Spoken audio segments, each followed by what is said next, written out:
السلام عليكم. كيسه بايوه ठीक है أنا موجود في الهند بالتحديد. اهلا وسهلا في كيرلا. أهلا وسهلا في كيرلا مستشفى علاج.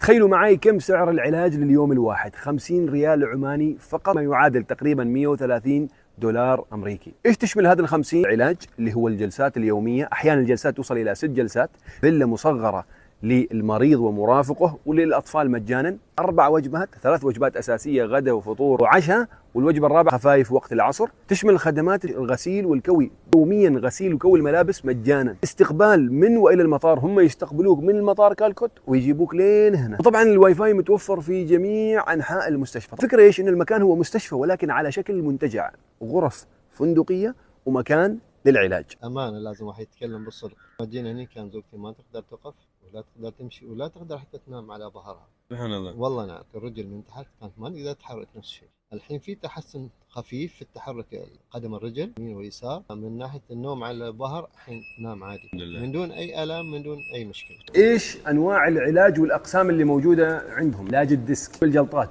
الاكتاف والمفاصل، علاج النطق، الجلديه والتجميل والصدفيه، وباقي الامراض الجلديه يعالجوها هنا بالاعشاب، الصداع النصفي، الانجاب، الاسنان، الجلطات لما تصير عنده جلطه ويصير عنده شلل نصفي، او حوادث، الناس اللي يتعرضوا لحوادث وتصير عندهم صعوبه بعد الحادث. ايضا العمليات، بعض العمليات مثل عمليات الديسك، بعد العمليه يواجه المريض مشكله في المشي، في حركه الاعصاب. هذه من اكثر الحالات اللي موجوده عندهم. هنا يكون العلاج بدون اي عمليه، بالتمارين والعلاج الطبيعي. هذا الاطلاله في كثير من الغرف في المستشفى. شوفوا،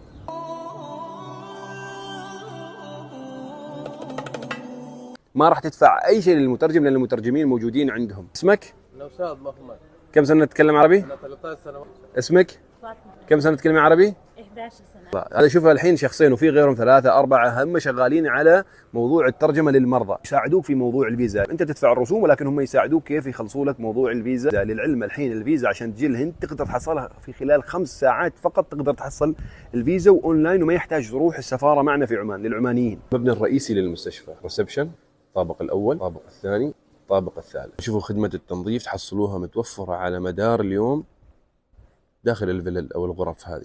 في الختام، هذا رقم التواصل وهذا الشخص اللي راح تتواصلوا معاه ويرد على استفساراتكم. ترسلوا بالعربي ممكن، اذا تحبوا ترسلوا بالانجليزي ممكن، تريدوا واتساب ممكن، هو بيرد على كل استفساراتكم. ومهم جدا قبل لا تجي هنا ترسلوا له التقارير وترسلوا له الاشعه وترسلوا له الحاله اللي انتم تريدوا تجيبوها للعلاج، وهو بيتابع مع الاطباء اللي موجودين في المستشفى ويشوفوا هل ممكن، هل في علاج، في امل للعلاج، وما في على اساس ما يجي من هنا